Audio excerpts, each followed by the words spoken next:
ఈ రోజే డౌన్లోడ్ చేయండి. మీ ఫేవరెట్ షోస్ చూడండి. అమ్మా, పెద్దమ్మా, నేను చావడం ఏంటి? అవును, తను నాతో పాటే జాగింగ్ వచ్చింది. ఫ్లాస్కులు బాటిల్ మోయాలి కదా. అయినా ఈ మాత్రం దానికి ఈ అనన్యం నేనేదో చేశానని ఏదేదో అనేసుకోవడం ఏంటి? అంటే ఇంట ఆడపిల్ల కదమ్మా, ఏదో టెన్షన్ ఉంటుంది కదమ్మా.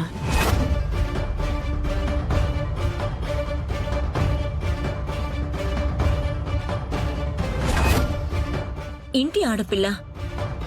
ఏ ఇంటి ఆడపిల్ల?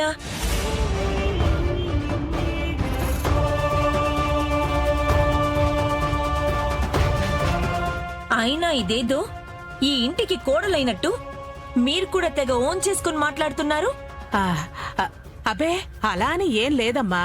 ఇంటి ఆడపిల్ల అంటే మన ఇంట్లో పని పిల్లను కూడా ఈ ఇంట్లో సొంత ఆడపిల్లలాగే చూసుకుంటాం కదా, అలా అన్నానంతేనమ్మా.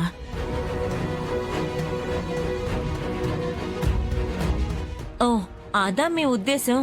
ఆ, అత్తయ్య గారు, నాకొకటి అర్థం కావట్లేదు. పని మనుషులను పనుంటేనే కదా బయటికి తీసుకెళ్తాం. అందులో ఏదో పెద్ద నేరం ఘోరం ఉన్నట్టు ఎందుకంత టెన్షన్ పడిపోతున్నారు? ఏ కాంచనా, ఏంటి నీ ఓవర్ యాక్షన్? మీ అమ్మాయి నేను చంపేస్తానా?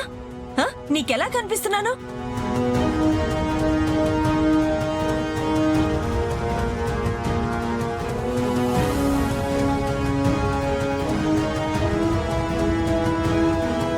అయినా ఇంట్లో ఏ పనులు చేతకాని దీనికి ఈ మాత్రం కూడా పనులు చెప్పకపోతే జీతం ఎంతకి ఇవ్వడం దండగా? చిచ్చి, పని చెప్తేనే ప్రాణం తీసేసినంత ఓవరాక్షన్ చేస్తున్నారు.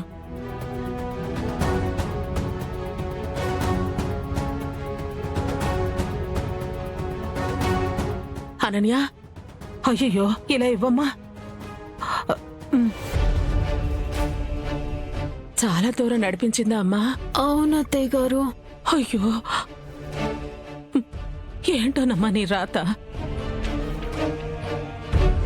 ఇంటి కోడలివైనా ఇలా కడుపుతో ఉన్నప్పుడు కూడా ప్రశాంతత లేకుండా పోయింది.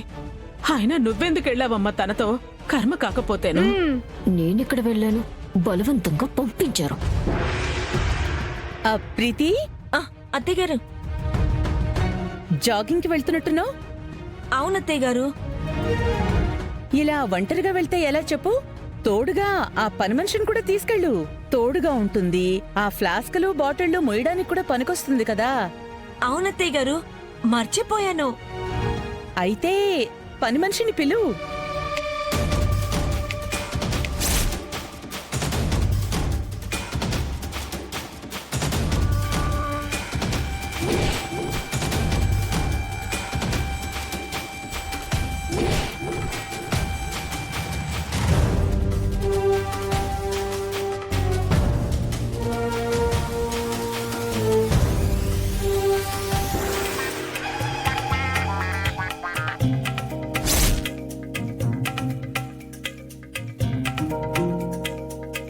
అమ్మా ప్రీతి. అత్తయ్య గారు, వాకింగ్ కి ఎంత దూరం వెళ్ళావమ్మా? 5 కిలోమీటర్లు అత్తయ్య గారు. ఓ అవునా, పర్వాలేదే.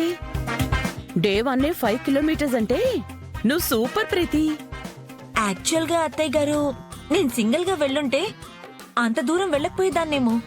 కానీ ఆ పని మనిషి కూడా నాతో వచ్చింది కదా, నాకు జాగింగ్ ఈజీ అయిపోయింది.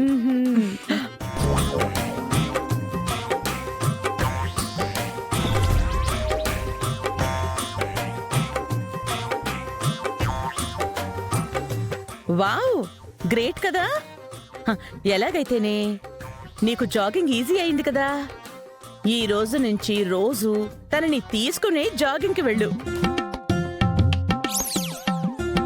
చాలా ఫిట్ గా ఉంటావు. ఖచ్చితంగా అత్తయ్య గారు.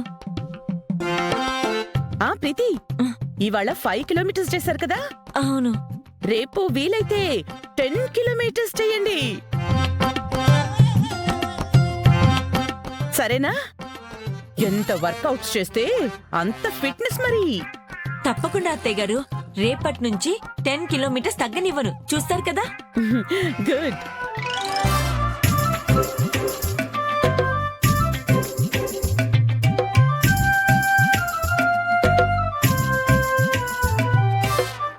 ఏంటి కాళ్ళు వాచిపోయాయా? ఆ, రేపు 10 కిలోమీటర్స్ టార్గెట్. రెడీగా ఉండు మరి.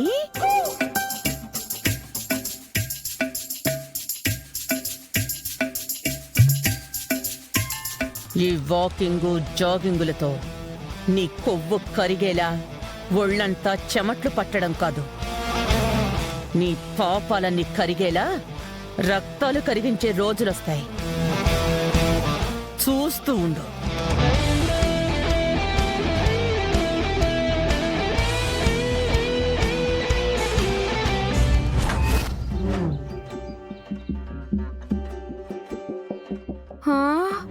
వామ్మో ఏంది ఇదంతా?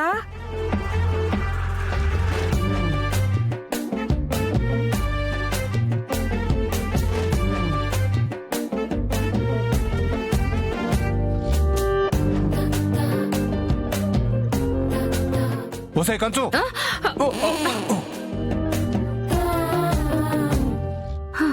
నువ్వా? నీకు గానీ ఏమైనా మతిపోయి ఉండాదా? నీ ఏడుపులు గోలా విని నిజంగానే మన అమ్మాయికి ఏదో అయిపోయిందని భయపడి చచ్చాను. నువ్వే అంత భయపడి చస్తే కన్న తల్లిని నేనంత భయపడి చావాలా? ఏడ్చావు పోనికి మోలిందారా. నువ్వు కాదే, లేనిపోని కంగారుతో ఏదేదో ఊహించుకొని పిచ్చి పిచ్చిగా వాగేశావు. నేనేమి అట్ట ఊరికి బాగలేదు. నువ్వు ఎవరికాడైనా డబ్బులు తీసుకుని బాగుండావా? ఏడ్సేవులో ఏది సచ్చినోడా? ఆ ఆనంద భైరవి. అమ్మో, లీలావతి వదిన వస్తా ఉండదేంది? ఆ, ఆ, ఈ గదిలో ఆవిడ ఇట్ట నిన్ను నన్ను చూసుండదంటే విషయం విషమంగా మారిపోద్ది. మన మధ్య ఏదో ఉందని తప్పుగా అనుకుంటది. అనుమానించడానికి ఏముండాదే? నువ్వు నా పెళ్ళానివేగా. ఇప్పుడుగా నా మొక్క చెప్తావా ఏంది? ఆ నిజంగాని ఈడ తెలిసినదంటే ఆల్రెడీ పాడైపోయిన నీ కూతురు బతుకు పూర్తిగా బండారైపోద్ది. ముందు ఎక్కడైనా దాక్కో త్వరగా. నేను ఏదో ఒకటి చెప్పి మేనేజింగ్ చేస్తాను. ఇదిగో నువ్వు వంగో, టేబుల్ మాదిరి నీ మీద ఏదో ఒకటి కప్పేస్తాను. వంగు. నా వల్ల కావట్లేదమ్మి. ఒరే సచ్చినోడా, మరి ఏమవుతుంది నీ వల్ల? ఇప్పుడు ఏం చేయాలబ్బా? అమ్మి నువ్వు వంగో, నేను మేనేజ్ చేస్తాను. వంగో వంగో వంగో.